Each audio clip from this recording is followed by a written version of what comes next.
जय जय श्री राधा रमन जय जय नवल किशोर जय जय जय चितचूर प्रभु तो जय जय माखन चोर। जय श्री कृष्णा।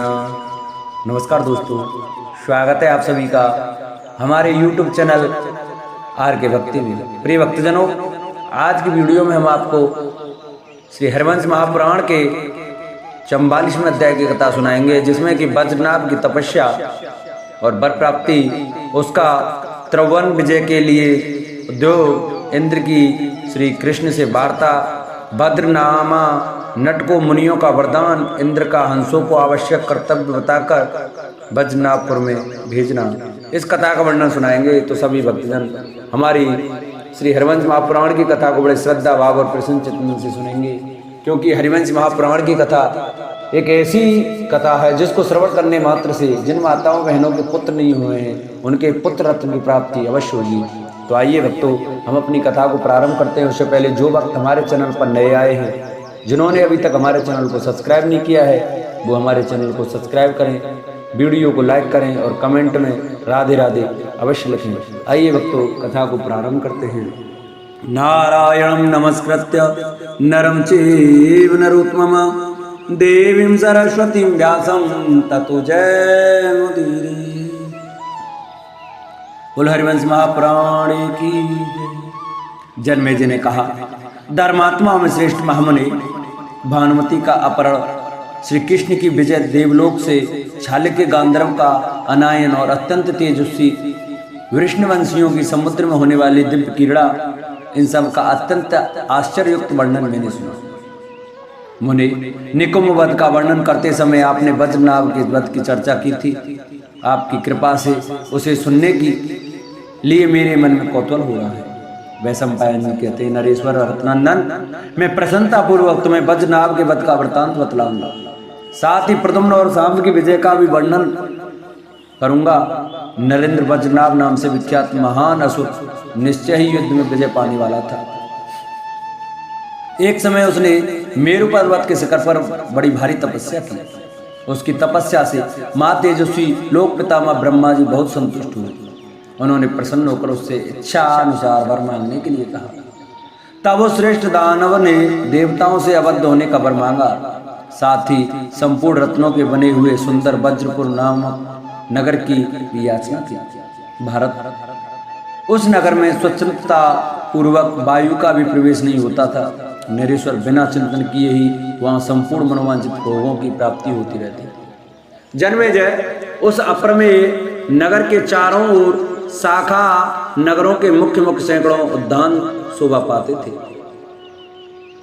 जो चार दीवारियों से घिरे हुए थे।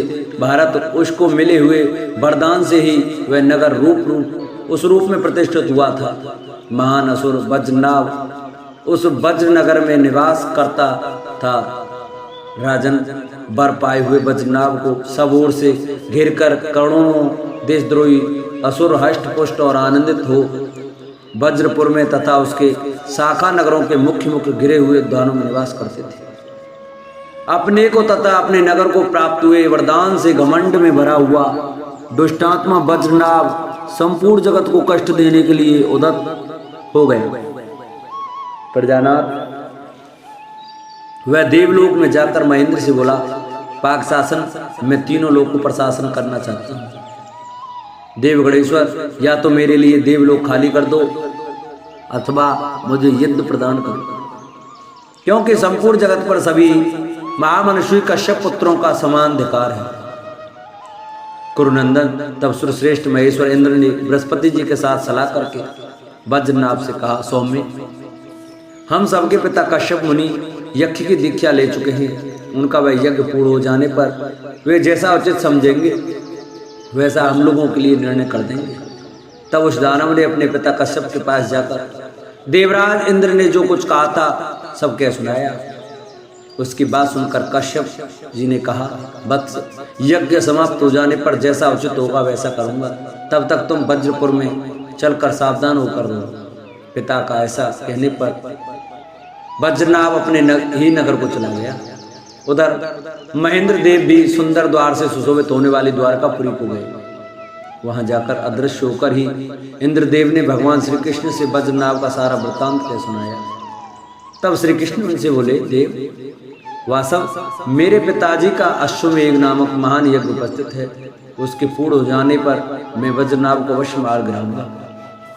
सत्पुरुषों के आश्रयदाता प्रभु, उसके नगर में प्रवेश करने का क्या उपाय है, ये हम दोनों सोचें, क्योंकि वज्रनाभ की इच्छा के बिना वहां वायु का भी प्रवेश नहीं हो सकता। तत्पश्चात श्री कृष्ण के द्वारा सत्कार पाकर देवराज इंद्र चले गए। भारत, जब वसुदेव जी का अश्वमेघ यज्ञ प्राप्त हुआ तब उसमें देवराज इंद्र भी पधारे। जब वह यज्ञ चालू हुआ उस समय सुरश्रेष्ठ वीर देवराज इंद्र और श्री कृष्ण दोनों वज्रपुर में प्रवेश करने के लिए कोई उपाय सोचने लगे। उस यज्ञ में भद्र नामक एक नट ने अपने उत्तम नाट्य के द्वारा महर्षियों को संतुष्ट किया। तब उन श्रेष्ठ मुनियों ने उसे अपने योग्य वर मांगने के लिए कहा। तब देवेंद्र तथा श्री कृष्ण की इच्छा के अनुसार सरस्वती से प्रेरित हो अश्वमेघ यज्ञ में पधारे हुए मुनिवरों को प्रणाम करके देवतुल्य भद्र नामक नट ने इस प्रकार वर मांगा। नट बोला, मुनिवरों, मैं समस्त द्विजों के लिए भोजनीय हूँ, अर्थात सब द्विज मुझे सादर भोजन कराएं अथवा समस्त ब्राह्मण मेरा अन्न भोजन करें।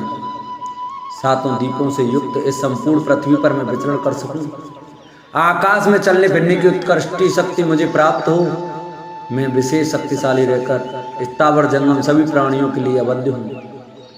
जो मर गया है, जीवित है अथवा जो भविष्य रूप से मेरे द्वारा तत्काल उत्पन्न किया गया है, ऐसे लोगों में से जिस जिसके वेश में मैं कहीं प्रवेश करना चाहूँ, मैं बाधों सहित ठीक वैसा ही हो जाऊँ। जरा और रोग मुझे छू न सके, मुझ पर ऋषि मुनि तथा अन्य लोगों की नित्य निरंतर संतुष्ट रहे। नरेश्वर तब ब्राह्मणों ने ये मस्तु कहकर उस नट को अभीष्ट वरदान दे दिया। तब से वह देवोपम शक्तिशाली नट सातों दीपों वाली पृथ्वी में विचरण करता रहता है। वह दानवेंद्रों के नगरों में तथा उत्तर कुरु, भद्राश्व, केतुमाल तथा कालाम्र द्वीपों में घूमा करता था। वह बर पाया हुआ लोकवीर महानट सभी पर्वों पर यादवों से अलंकृत द्वारकापुरी में आया करता था। तदंतर देवलोक में निवास करने वाले हंसों को, जो धृतराष्ट्र एवं कश्यप के वंशज थे, देवराज इंद्र ने बुलवाया और उन्हें सांत्वना देकर कहा, हंसो, तुम लोक पिता कश्यप जी के संतति होने के कारण हमारे भाई हो, देव पक्षी हो और देवताओं और पुण्यात्माओं के विमान वाहक हो। इस समय देवताओं के सामने शत्रुवध संबंधी कार्य उपस्थित है, जो हम सब के लिए आवश्यक कर्तव्य है। उस कार्य को तुम्हें पूरा करना है और इस गुप्त मंत्र को किसी तरह फूटने नहीं देना है। देवताओं की इस आज्ञा का पालन न करने पर तुम्हारे ऊपर भयानक दंड भी पड़ सकता है। श्रेष्ठ हंसो, तुम्हारी सर्वत्र अप्रीतिहत गति है। वज्रनाभ के श्रेष्ठ नगर में प्रवेश करना दूसरों के लिए असंभव है। तुम वहां जाकर अंतःपुर की बावड़ियों में विचरो, क्योंकि यह कार्य तुम्हारे ही योग्य है। वज्रनाभ की एक रत्न स्वरूपा कन्या है, जो त्रिलोकी में अतिशय सुंदरी है। उसका नाम प्रभावती है। वह ऐसी प्रतीत होती है मानो चंद्रमा की आभा ही उसकी प्रभा बनकर प्रकाशित हो रही है। उसकी माता ने गिरिराज हिमवान की पुत्री महादेवी उमा से मिले हुए वरदान के प्रभाव से उस सुंदर मुख वाली कन्या को प्राप्त किया है, ऐसा हमारे सुनने में आया है। हंसो, अपने बंधुओं द्वारा सुरक्षित हुई वह सुंदरी कन्या प्रभावती स्वयंवरा है। स्वयंवर में अपनी इच्छा के अनुसार पति का वरण करेगी। अतः तुम लोग प्रभावती के सम्मुख महात्मा प्रद्युम्न के उत्तम कुल, सुंदर रूप, अच्छे शील स्वभाव तथा नई अवस्था के श्रेष्ठ गुणों का बखान करो। वज्रनाभ की वह सती साध्वी पुत्री जब प्रद्युम्न के प्रति हृदय से अनुरक्त हो जाए, तब एकाग्रचित होकर उसका संदेश तुम्हें प्रद्युम्न के पास पहुंचाना चाहिए। फिर वहां से तुम लोग उस संदेश का उत्तर लाया करो। साथ ही अपनी बुद्धि से भी सोच विचार कर अवसर के अनुरूप कार्य करके मेरा हित साधन करो। तुम्हें वहां अपने नेत्रों और मुख के द्वारा सब प्रकार से प्रसन्नता प्रकट करनी चाहिए। महात्मा प्रद्युम्न के गुणों को उसी प्रकार से बताना चाहिए, जिससे प्रभावती का मन उनमें पूर्णतः अनुरक्त हो जाए। इन सब बातों का समाचार तुम्हें प्रतिदिन मुझे और द्वारका में मेरे छोटे भाई श्री कृष्ण को भी बताना चाहिए। जब तक आत्मज्ञानी वैभवशाली प्रद्युम्न वज्रनाभ की सुंदरी पुत्री प्रभावती को अपनी न बना लें, तब तक तुम्हारा प्रयत्न चालू रहना चाहिए। ब्रह्मा जी के वरदान से घमंड में भरे रहने वाले वज्रनाभ आदि सारे दैत्य देवताओं के लिए अवध्य हैं। वे युद्ध में प्रद्युम्न आदि देव कुमारों द्वारा ही मारे जा सकते हैं। मुनियों का वर प्राप्त करने वाला जो भद्रनामा नट है, उसी का वेश धारण करके प्रद्युम्न आदि यादव वज्रनाभ का विनाश करने के लिए उसके नगर में जाएंगे। ये तथा और भी समयोचित कर्तव्य प्राप्त हो, उन सबको हमारा प्रिय करने की इच्छा से तुम लोगों को पूर्ण करना चाहिए। हंसो, वहां वज्रनाभ के अभिष्ट प्रदेश में देवताओं का किसी तरह भी प्रवेश नहीं हो सकता, यह सर्वथा निश्चित है। कुल हरिवंश महापुराण की जय। इस प्रकार से हरिवंश महापुराण के अंतर्गत विष्णु पर्व में वज्रनाभ वध के विषय प्रसंग में 44वां अध्याय पूरा हुआ। कुल हरिवंश महापुराण की जय। जिन भक्तों को हमारी हरिवंश महापुराण की यह कथा अच्छी लगी हो, वो हमारी वीडियो को ज़्यादा से ज़्यादा शेयर करें, जिससे और भी भक्त हमारी यह कथा श्रवण कर सकें। जिन्होंने अभी तक हमारे चैनल को सब्सक्राइब नहीं किया, वो चैनल को सब्सक्राइब करें, वीडियो को लाइक करें और कमेंट में ओम नमो भगवते वासुदेवाय राधे राधे अवश्य लिखें।